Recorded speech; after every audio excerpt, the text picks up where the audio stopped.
현재 의료 상황에서는 이해가 안 가는 일이죠. 네, 이전 시간에 윌리엄스가 이제 최초의 심장 수술에 대해서 얘기를 했는데요. 이번 시간은요, 심장 근육을 봉합해서 환자를 살린 인물에 대한 이야기인데요. 이 이야기를 하기 위해서는 1896년 9월 9일 독일로 가보도록 하겠습니다. 이 환자는요, 프랑크푸르트의 정원사 빌헬름 유스투스였습니다. 당시 나이가 22세였어요. 그는 공원에서 일을 하던 중에요, 가슴을 칼에 찔려서 옷이 피에 흠뻑 젖은 채 의식을 잃고 쓰러진 상태로 이 경찰에 발견이 되었죠. 새벽에 어둠을 뚫고 그는 프랑크푸르트 주립병원으로 이송이 됩니다. 상처 자국이 이 우심실 방향, 그러니까 심장을 찌르는 방향을 가리켰음에도 불구하고요, 의사들은 일단 그를 입원시킨 채 상태를 관찰하기로 하죠. 현재 의료 상황에서는 이해가 안 가는 일이죠. 근데 당시 의료 상황에서는 그럴 수밖에 없는 선택일 수 있습니다. 아마도 이제 심장 수술을 한들 이런 좋은 결과를 기대하기 어렵다는 판단이었겠죠. 하지만 오래지 않아 이 환자의 흉부에 혈액이 빠르게 축적되고 있다는 징후들이 나타나고 시작했어. 환자가 아마 폐혈증으로 빠지는 이제 상황이었어요. 호흡수는 분당 68회까지 치솟았습니다. 이 횟수는요, 정상보다 6배나 빠른 호흡수였고요. 열도 나고 호흡수도 빨라지고 혈압도 아마 떨어졌는데요. 이런 상황이 되는 것은 우리 환자의 상태가 저산소증에 빠지고 있는 상태였고요. 이게 심장 압전, 그러니까 심장 눌림증과 이 폐 부종이 진행되면서 출혈이 지속되면서 이런 염증 반응이 생기니 아마 이제 폐혈증으로 진행되는 상황이지 않았을까 싶었는데요. 이때 병원에서 해준 것이라고는 각성제였다고 하는 이 캠퍼와 열을 떨어뜨리기 위해서 얼음 주머니를 대주는 게 이렇게 다였다고 하죠. 뭐 현대의학 관점에서는 당연히 원인이 되는 출혈이 있기 때문에 그 부분을 치료를 해줘야 되는데 그걸 해주지 못하고 있는 상황이기 때문에 환자는 점점점 아마도 나빠지는 상황에 빠졌을 거예요. 그날 저녁 그는 피부가 펄해지는가 싶더니 맥박도 약해지고 숨쉬기조차 힘겨워했다고 합니다. 이때 독일의 외과 의사 루트비 렌이라는 의사가 결정을 하게 되죠. 그를 수술실로 데리고 갑니다. 네, 당시 이제 예전에 3년 전에 윌리엄스도 당시 우심실 벽에 이렇게 손상이 있는 걸 보고 봉합하지 않고 지켜봤잖아요. 하지만 렌은 심근의 상처를 봉합할 기회가 주어졌을 때 그 기회를 붙잡았습니다. 본인이 최초로 심장 근육을 수술하는 의사가 되게 된 겁니다.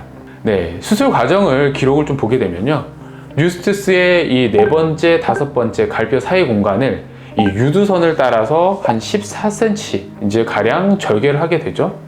수술 공간을 확보하기 위해서 5번째 갈비뼈를 잘라서 이 흉골 쪽으로 이렇게 제친 뒤에 가슴을 열었다고 합니다. 가슴을 이렇게 들여다 보니까 네, 우심실에 난 1인치 정도 길이의 상처에서 피가 뿜어져 나왔다고 하죠. 1인치라고 하면 한 2.5cm 정도 되니까 굉장히 큰 상처였어요. 그 상처가 있기 때문에 피가 계속 심장에서 뿜어져 나왔겠죠. 렌의 글에 따르면요, 표현에 따르면 이 개방된 심낭에서 심장이 박동하는 광경이 그야말로 장관이었다고 합니다. 이때 손가락으로 출혈 부위를 이제 막으니까, 압박을 하니까 빠르게 박동하는 심장 위에서 손가락은 이렇게 미끄러졌다고 합니다. 왜냐하면 거기서 출혈이 있고 심장이 뛰기 때문에 미끄러질 수밖에 없었겠죠. 실제로 출혈이 있는 부위를 수술할 때 저희가 하는 방법도 그래요. 현대에서도 손가락으로, 손으로 막거나 혹은 기구를 이용해서 지혈을 하거든요. 그러면서 실로 봉합을 하게 되죠. 렌도 이 실크살을 이용해서 문제의 구멍을 3바늘 꿰맸다고 하죠. 이렇게 바늘이 지나갈 때마다 심장은 박동을 멈추었고 그때마다 불안감이 밀렸다고 하죠. 하지만 이내 심장은 예전처럼 다시 힘차게 수축을 하게 됐다고 하죠. 특히 봉합을 끝마치자 맥박은 이제 뚜렷해졌다고 합니다. 심장이 잘 봉합이 되면 지혈이 됐기 때문에 아마 박동은 더 안정되게 수축과 이완을 아마 했었던 것 같고요. 렌은 이렇게 수술이 끝난 뒤에 갈비뼈를 원위치로 내려놓고 피부와 이런 조직들을 재배치한 다음에 가슴에 이제 붕대를 감았다고 하죠.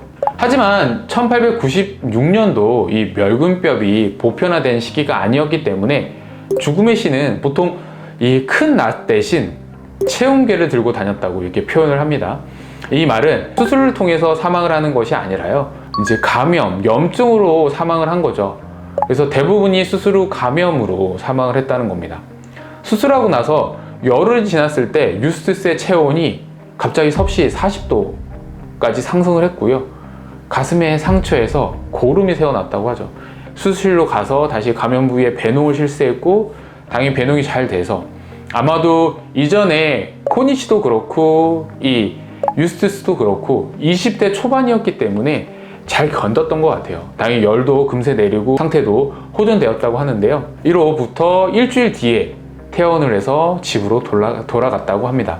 이 당시에는 수술에 대한 부정적인 견해가 팽배한 시대에 레는 눈앞에서 환자가 피를 흘리며 죽어가는 상황에서 수술 말고는 달리 선택할 방법이 없었기 때문에 수술을 했다라고 전해지기도 하는데요. 환자를 살리기 위한 이 외과 의사의 선택이 의학계의 새로운 시대를 열어젖혔고, 신비로운 기간에 직접 메스를 대는 시대가 마침내 도래한 것이죠.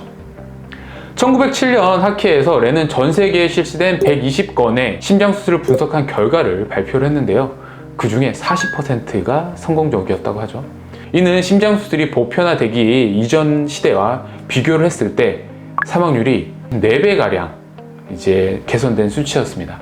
하지만 심장수술의 새벽은 길었고 환한 대낮은 수십 년 동안 찾아오지 않았습니다. 치명적인 심장들의 상처에 대해서는 갖가지 시도를 하는 것은 용인되는 분위기였지만요, 우리가 이제 나이가 들면서 망가지는 병든 판막이나 선천적으로 구멍이 나는 이제 심장병, 서서히 죽어가는 증상을 손볼 목적으로 심장을 절개하는 행위는 철저하게 거부를 당했어요. 살아있는 이제 심장을 절개하는 행위는요, 1분 안에 말라버리는 피에 강해서 목숨을 뺏어버리는 짓과 마찬가지였던 거죠. 출혈을 막으려면 심장을 절개하기 전에 혈액순환을 차단하고, 그리고 심장의 움직임을 멈춰야 하지만 심장이 2분 넘게 뛰지 않으면 뇌를 비롯한 모든 장기의 손상을 초래한다는 것이죠. 이런 문제로 인해서 의료계는 대대적인 굉장히 큰 도전을 맞이하게 된 거죠. 자연이 빚어낸 궁극의 기계인 심장을 인간이 만들어낸 이 펌프로 대체할 수 있느냐라는 것입니다. 오늘 이 시간은 최초의 심장수술에 대한 얘기를 했고요.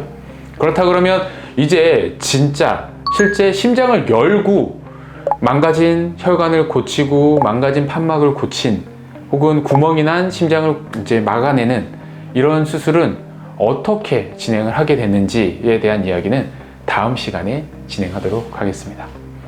지금까지 서동주였습니다. 감사합니다.